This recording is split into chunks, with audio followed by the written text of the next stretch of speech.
What is the biggest issue facing Ward 1 today? Sure, I think there are lots of issues facing Ward 1. The first issue I would say is resident services. As I've been walking around and talking to neighbors, one of the big issues that people constantly express is average issues like trash collection, things like snow removal, our roads, our infrastructure. Those are things that I think we need to tackle head on. And of course, I think the city's been doing everything that they could do to mitigate some of those issues. And we've got systems like 311, for example. But we certainly have to think about how we can hold some of our elected officials accountable to delivering some of these services. And how do you deliver them better than they're being delivered now? Sure, I think we have to look at the budget, and I think we have to really be mindful of how we allocate resources so that they're used efficiently and effectively, and we're ultimately meeting the needs of neighborhood residents. One of the other issues that I would say is public education. So K through 12 public education, as you've seen through the school takeover, is an issue that we need to address, and it's something that a lot of children are having to deal with, families are having to deal with those issues, and we really need to address that head on. There are a slew of other issues, of course, but we certainly have to deal with the issues that affect children and families and our senior citizens and the folks who live in Ward 1. The Feint Our Project is Sure. in Ward 1. Do you support or oppose the Feint Tower, and why? So the majority of the community and the folks that I've talked to actually oppose the Feint Tower. Do you oppose it? So I oppose the Feint Tower, considering the fact that our community members are not happy about the Feint Tower. It's something that we certainly have to have lots of community conversations about. At this point, there is a legal proceeding that is taking place, and so we'll see what the results are of that particular project. But as you know, there have been lots of discussions about this at City Hall, and folks have, of course, talked about zoning and different ordinances, and currently, if this project checks off all of the legal check boxes, unfortunately, we're kind of in a situation where we might have to live with this project.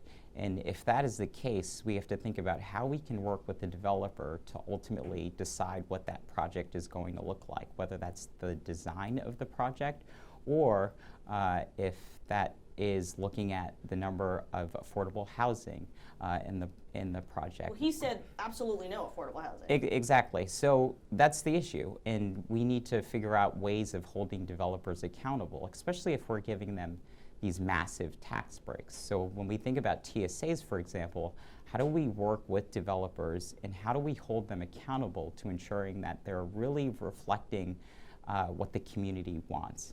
Ward 1 is a very interesting, diverse community that has lots of different constituents. What we don't want is another luxury housing building in the ward that would create more gentrification, that would essentially move people out of the ward. And that's an issue that we have to really address head on. We have to look at the systemic inequities that exist in our city. And if we're not talking to developers about some of these key issues, then we have a problem. You brought up TSAs, which are tax stabilization agreements. Do you have a stance on those? Should the city be giving TSAs to developers to put projects downtown, especially has a lot of them? Sure, absolutely. So I've studied this tax issue and I've studied it very closely. TSAs are important to maintain competitiveness in the local marketplace. So when you look at states like Connecticut and Massachusetts, they're also giving out TSAs. In order for us to stay competitive in this market, we have to consider TSAs as a viable option, especially if we want to encourage development. I'm someone who is certainly on the side of smart development. So, and what I mean by that is not developers just coming in and imposing their will on communities. I think it is about having conversations with community members and having them be a part of that process. When I lived in the Twin Cities, this is Minneapolis, St. Paul, it was actually a norm for developers to actually work in conjunction with community members on things like design, aesthetics, to think about the community amenities and the public services that some of these buildings would provide neighborhood residents. That's what we ought to look at. Whether we build that in legislation or whether we figure out a more dynamic process where people, particularly developers, aren't circumventing talking to average, neighborhood residents, then that's what we ought to do. This is very important, and we have to really think about the systems that are in place so that way we can hold developers accountable. And just one more thing on development before we move on. More than half of the former 195 land is still vacant. You oppose the Feint Tower, so what would you like to see on that land? Sure. I think development, of course. But what? I think smart development, so development that's consistent with what the community wants. So for example, I've talked to several people in the community that have talked about, a grocery store such as a Trader Joe's, something that's maybe different than, a Whole Foods, but something that's accessible to residents. So that's a perfect example of something that's going to help children and families. Whereas, we can have these developers come in and have these glorious ideas for, really big projects and luxury condos, but how does that really help community? I think what we ultimately need to decide is who benefits from these projects. So if people are just thinking about their bottom line and the economic incentives of building, then they really ought to look at not just those aspects, but how it's really going to benefit the community and how it's going to serve as an asset to the community, not the other way around. And that's what I mean when we hold developers accountable. I think let's encourage development. That's going to allow us to put more municipal revenue into things like public schools. And we need that as a city. We've got a $1.3 billion pension liability, and we need to address that fast. The way that we're going to address that is going to be through a very nuanced approach that encourages development, but not development that is at the expense of average folks in our community and folks who are just trying to make a living, folks who care about their families and their children, and folks who want to see our community flourish. The City Council is currently considering 3 nightclub reforms aimed at improving nightlife safety. I'll just rattle them off real quick. One of them would change the closing times to 1 a.m. in certain zones. Second one would require video surveillance in nightclubs, and the third would codify specific penalties, dollar figures and suspensions and all that kind of stuff for offenses and repeated offenses. Do you support or oppose these ordinances? I need to look at these more closely. And I think there have been lots of conversations on the back end, and I don't question the intentions of the folks who have worked on some of those issues. I think there are key issues that we need to look at in a very nuanced way, and that's going to require even more conversations. And particularly, I think when we're thinking about legislation, I think one of the issues that we have is we sometimes impose legislation without really sitting down with community members and getting their insight and getting their perspective. That's going to be a key driving factor that's going to be very different when you look at our campaign. We are So what are your ideas for improving nightlife safety then? I think definitely supporting ordinances that are going to hold folks accountable. So when you see some of the incidences at these nightclubs, we have to figure out what are ways that we can hold people who are breaking the law accountable, but simultaneously, how do we think about some of those systemic issues that are in place? And that takes a lot of community conversations. We can't look at this in a very punitive way. We have to look at this in a very restorative way. So when you think about things like restorative justice, when you think about things like community policing, when we think about how we can, facilitate making these nightclubs as safe as possible, we ought to look at a slew of different things. And I'm not suggesting, and I'm not suggesting that the folks who are, doing this work aren't looking at those things, but what I'm saying is how do we have a balanced approach that takes into account community and that includes public safety, and it also includes, yes, supporting some of these ordinances that folks are proposing that are going to ultimately make our community safer. Okay, I didn't hear any specific ideas there, but why don't we move on to another topic, the tiered tax structure. I know you know a lot about this. Sure. Last year, the City Council proposed this progressive two-tiered tax structure. It did not go through last year, but this year there's a commission on which you are a member to discuss a progressive tax structure. So first of all, is there any sort of progressive tax structure that you as a city councilor would support? Yes. And I think there are lots of different models that we have to look at. When you think about taxation, and I've read tons of studies on this issue, we have to provide all taxpayers with predictability and stability. That's the biggest thing that taxpayers seek. So whether you're rich, whether you're poor, whether you live on the east side or whether you don't live on the east side, what taxpayers ultimately want is predictability.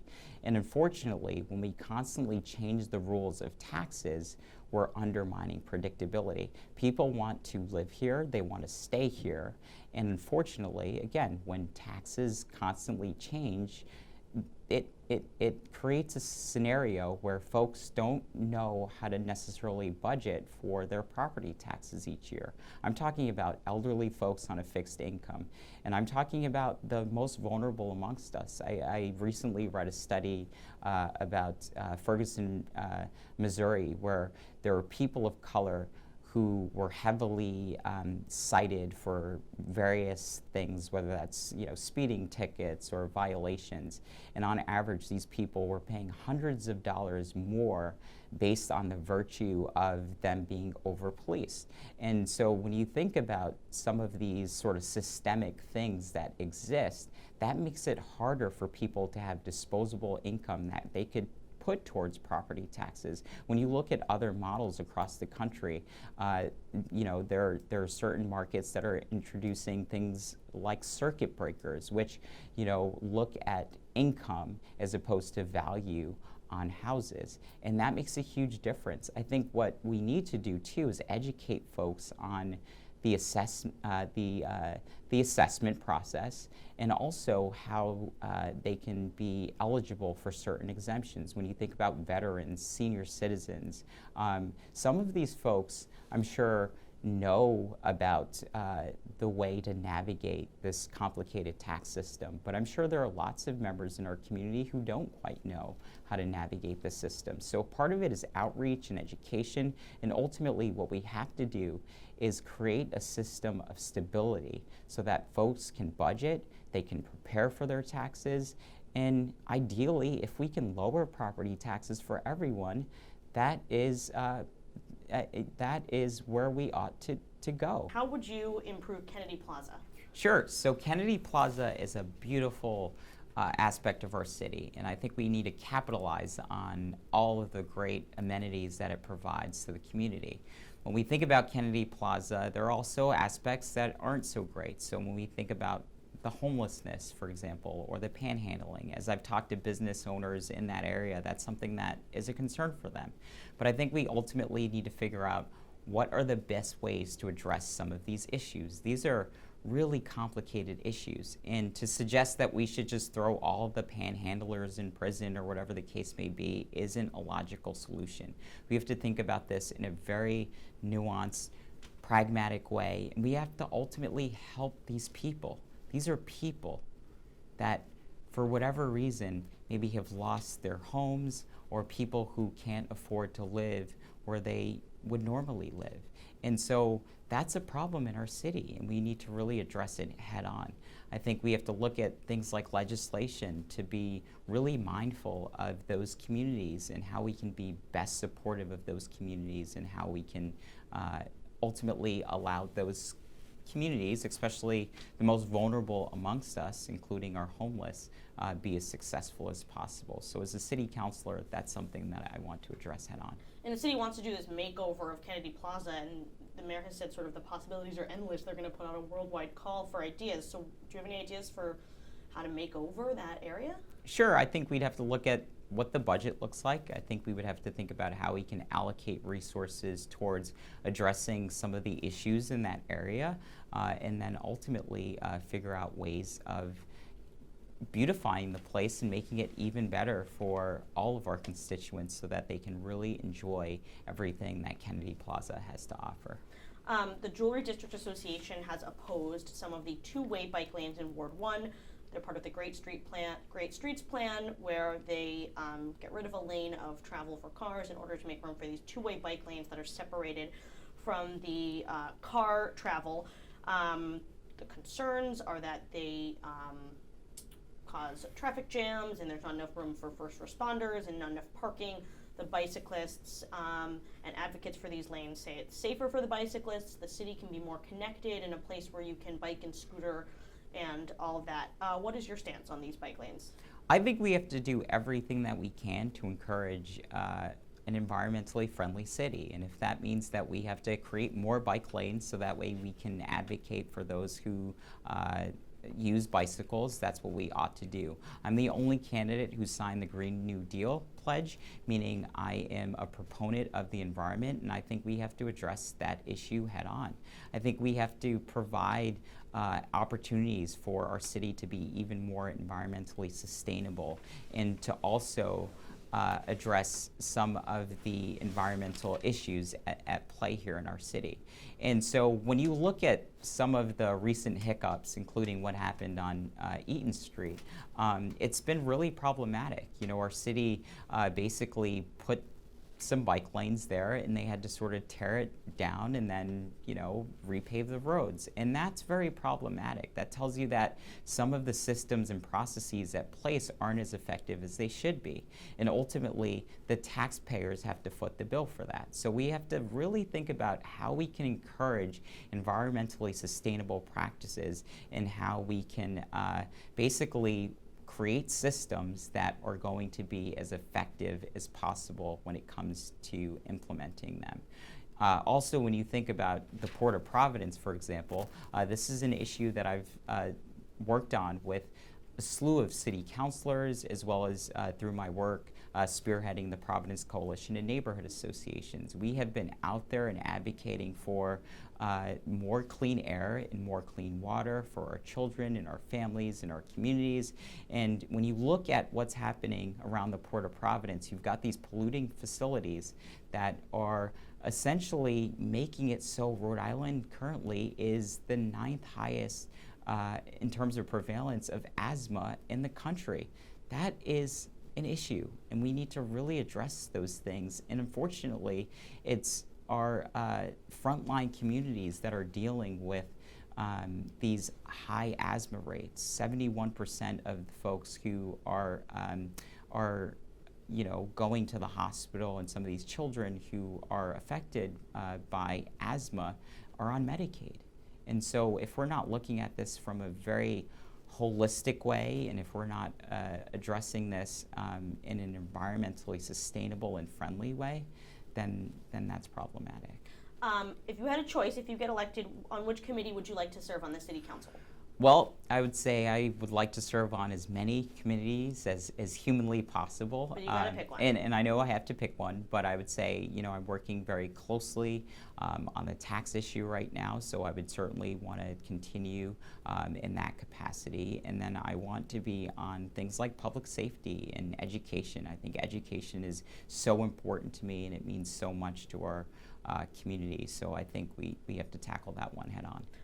What is one piece of legislation, this is the final question, that you'd like the General Assembly to pass that would affect Providence? Sure. So I'm going to make this one broad as well. I think there are lots of great ideas that are being introduced or proposed at the General Assembly, and I think ultimately I support anything that is going to advance human rights and immigrant rights, as well as LGBT rights, as well as women's rights. I think when you look at the work of Rhode Island Now and Moms Demand Action and all of these groups, I mean, they're doing really terrific work that is going to advance our communities, and we have to really support the things that they are proposing at the General Assembly.